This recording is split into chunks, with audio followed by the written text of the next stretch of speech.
no seu televisor a TV Galega, na TV Galega mesa de bar, na mesa de bar o padre Marcelo Martendal. A sua participação agora na catedral como pároco, né, já está em quanto tempo? Dezembro completou já 4 anos. Estamos aí caminhando já, o ano vai passando rápido, né? Parece que era onde estávamos começando, já estamos no mês de março, mas 4 anos já completados. No meio disso tudo vivemos a pandemia, que foi um tempo atípico para tudo, né? Foi. E agora retomando assim o ritmo mais normal daquilo que a gente está mais habituado do ritmo agora, de paróquia, né? A pandemia ele atrapalhou a festa do Divino Espírito Santo, né? Sim, ficamos 2 anos sem fazer ela, né? E aí não entra um dinheirinho no caixa. Não, né? Entra aquilo que é o extra que permite a gente às vezes avançar um pouco mais, né? E o pessoal precisando mais. Sim. Aumentou a fome, aumentou a pobreza, aumentou tudo, né? Reflexos disso. Sim, estamos até com a campanha da Fraternidade da Fome e a gente vê ali que a questão da pandemia teve um agravante, né, nessa situação toda, né?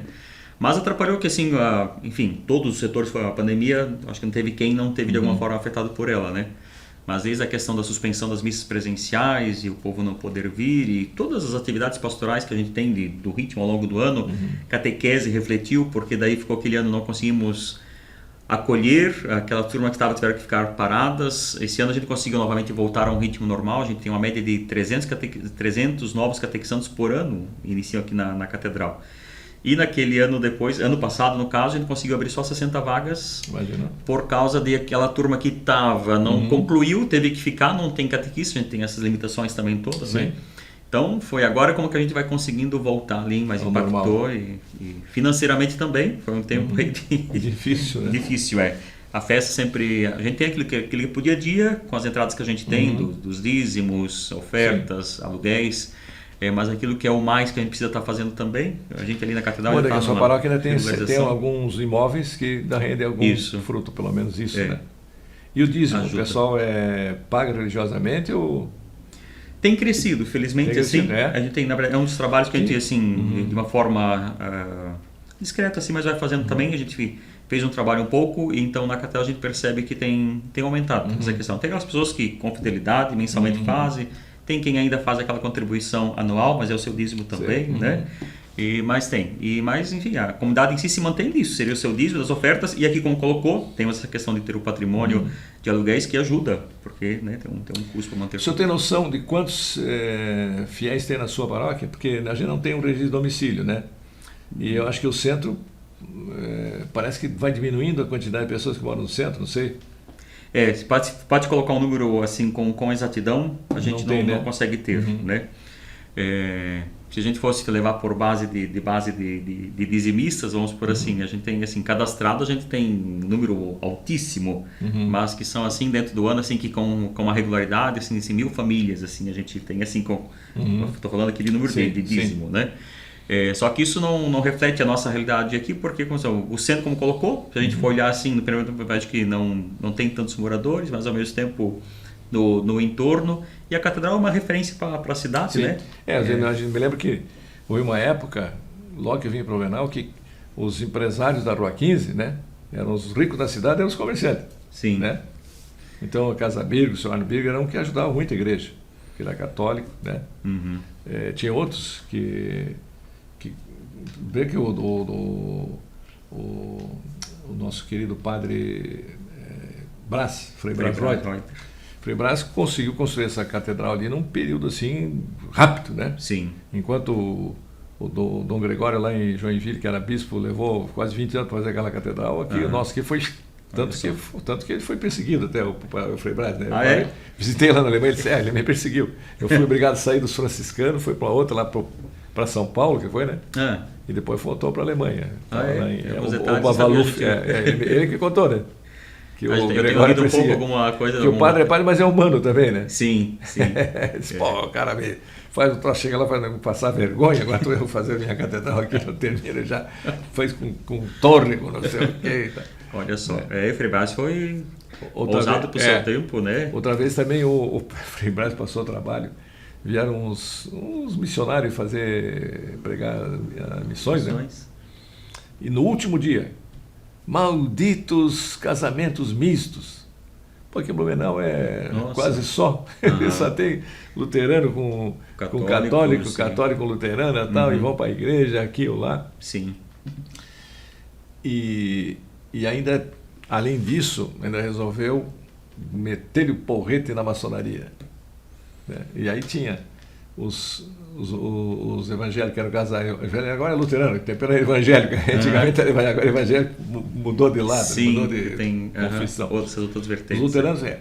Os luteranos casados estavam na igreja ali, né? Pô, foi uma ofensa para eles, né? Chamaram de maldito casamento isso. E o pessoal da maçonaria também, o Frei Brás teve que se rebolar todo para ajeitar as coisas, a abóbora, né? Ajeitar. Tá bom, resgatando um pouco aí, eu estou lendo um pouquinho da história da catedral ali, que é interessante também que a nossa catedral é belíssima aos nossos olhos, mas entender aquela simbologia dela também. Então, me presentearam esses dias com uma brochura de quando foi da inauguração da torre. Aí fizeram um resgate falando da construção, dos sinos, todos, muito interessante. Mas tem essas outras coisas que não estão ali registradas, né? É interessante porque o arquiteto aí, ele era de Colônia, e eu morei em Colônia, na Alemanha, né? Então um dia eu fui numa igreja lá em Neuenfeld, que era a paróquia da casa que eu tinha alugado, e a porta tinha um peixe assim, né? Na porta, e o estilo todo dela, disse, pô, que igreja, até lembra a nossa igreja lá, né? Depois fui saber, o arquiteto era o mesmo arquiteto. Olha só. Gottlieb. Gottfried agora que eu falo o sobrenome dele correto. Gottfried Gottlieb, né? Era pai e filho, né? Isso. E ele faleceu agora, ano passado. Recente, né? Ano passado, com 100 e poucos Agora, anos. uma coisa que eu não perdoo, Frei Brás, sabe o que é? Por que ele deixou derrubar a igrejinha que tinha ali, que tinha sido construída com o dinheiro que o Dom Pedro II mandou, que foi o mesmo arquiteto da igreja luterana? Poderia ter feito a nossa catedral para o lado de cá, para a Rua 7, né? Seria uma outra... Tinha espaço, né? E aquela ficaria com um museu sacro, né? Que isso na Europa tem muito, que a gente vê aquelas igrejinhas antigas, eles fazem a nova e deixam a velhinha ali para virar museu. E o Frei Brás, que era alemão, né? Porque se fosse nosso aqui nós derrubamos tudo mesmo, né? Nós não queremos nem saber. Bota no chão aí, bota. Mas o alemão tem esse espírito de preservação das coisas. Sim. E ele não teve, né? E os luteranos tiveram. E como é bonita aquela igreja, né? Sim. E eles nem fizeram uma nova, eles têm aquela ainda. Né? Tem ali, fizeram agora um... E tem uma acústica fantástica, tudo, né? Sim. E esse tem um defeito, a nossa igreja, a nossa catedral, é a acústica. A acústica agora até melhorou um pouco, mas mesmo assim ainda tem uma reverberação.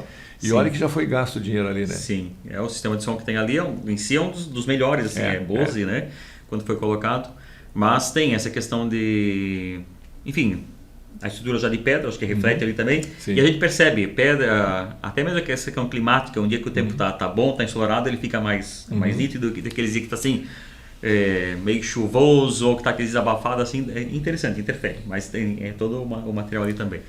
Melhorou, mas sim, tem as... eu fui numa igreja em Joinville que teve um projeto acústico, no engenheiro de acústica, impressionante. O padre reza lá no altar, sem microfone, sem nada. Olha, a gente senta lá no fundo e ouve. Como em Epidauro. Eu fui em Epidauro, na Grécia também, aquilo é um anfiteatro, né?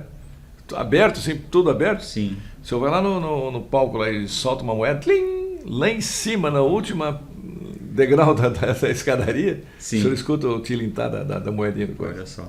Quando faz esse projeto acústico, né? Essa aqui, e a nossa parte é uma falha, não foi feita. No tempo do Frei Brás, até o pessoal escutava porque ele tinha um vozeirão, né? E falava alto, né? Propagava. E eu achava interessante quando eu vim para cá, que ele também criou um sistema assim, do lado direito os homens, do lado esquerdo as mulheres. Mesmo casal, tinha que chegar ali e tu separava, né? Para não ter papo no meio da missa. Olha, sei que tem esse... Acho que depois o concílio vaticano mudou, que eu acho que em alguns lugares, talvez depois que ele implantou também, mas tinha essa questão, né? Os homens de um lado, as mulheres do outro. Outra coisa que eu achei interessante foi em Bom Retiro. Fui a uma missa em Bom Retiro. E eles têm um sistema assim, na hora da comunhão, vai primeiro a fila do primeiro banco, depois do segundo, depois do terceiro, quarto, sabe? Tem essa disciplina. A disciplina não organiza a coisa, né? Não dá aquela confusão. Nós que fica aí não quer voltar, não dá. Sim, interessante. Olha. Eu só vi isso lá em Bom Retiro. Porque não é... A gente vai em um monte de igreja, mas sempre essa situação assim, vai saindo, já tenta, os do mesmo banco saem, mas não numa sequência. Não, assim, né? sai tudo misturado, né? Olha, e aquilo foi pela ordem, sim. E outra que a gente vê também assim na Basílica Nossa Senhora Aparecida, que eles têm uma cordinha, né? Uhum. O pessoal vem pelo meio e os fiéis chegam ali naquela cordinha para receber. Ali para manter o fluxo todo, né? Os ministros vão naquela corda, eu sei que já tive a ocasião de co-celebrar lá e distribuir a comunhão. Então a gente vai se aproximando, os fiéis vêm e a gente vai fazendo um movimento, né? Um pouco para a direita e para a esquerda. Já teve a oportunidade de co-celebrar? Já co-celebrei algumas vezes. Foi com o pessoal daqui? Isso, foi com grupos acompanhando, então daí a gente lá se apresenta, chega na Secretaria Pastoral, né? Se identifica como padre e pode co-celebrar e ajuda, né? É impressionante o movimento lá, né? Hoje a maior atração turística do Brasil é a Basílica Nossa Senhora Aparecida. Sim, são números impressionante. Eles veem o final de semana assim. Eu passei lá uma vez, uma segunda-feira. Aí tinha os restos da... A segunda é o dia mais tranquilo que tem lá. Eu já tive ocasião de seminaristas que moravam ali de cidade próxima e daí que segunda-feira eles iam às vezes fazer o passeio ali em Aparecida porque é o dia mais calmo segunda, né? Mas os domingos e final de semana... daqui é mais impressionante. Ônibus de tudo que é lado, né? Impressionante. Nós vamos fazer uma pausa novamente para rodar os comerciais e já a gente volta com o padre Marcelo Martendal, que é o nosso convidado de hoje, no Mesa de Bar, que hoje não tem vinho.